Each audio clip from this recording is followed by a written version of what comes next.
ზესტაფონის მუნიციპალიტეტის თვითმმართველობაში 2026 წლის საბიუჯეტო პარამეტრებზე მუშაობენ. ახალი წლის მთავარი ფინანსური დოკუმენტი 38.338.400 ლარით არის განსაზღვრული. ის მიმდინარე ბიუჯეტზე 2.446.400 ლარით მეტია. პრიორიტეტულ მიმართულებად აღმასრულებელი ხელისუფლების პირველი პირის განმარტებით კვლავ სოციალური და ინფრასტრუქტურული განვითარება რჩება. ვახტანგ ღამბაშიძის თქმით, სოლიდური თანხები იქნება მობილიზებული ასევე საგანმანათლებლო, კულტურული თუ სპორტული სფეროების განვითარებისთვის. მუშაობთ 2026 წლის ბიუჯეტზე. 2026 წლის ბიუჯეტი გაზრდილია 6.2%-ით.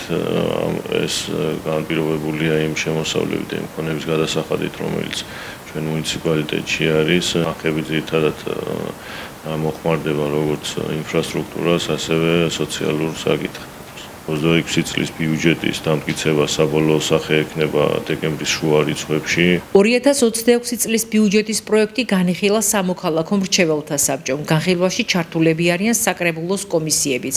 როგორც მერმა აღნიშნა, ახალი ბიუჯეტის დამტკიცება შემოსული წინადადებებისა და შენიშვნების გათვალისწინებით რამდენიმე კვირაში მოხდება.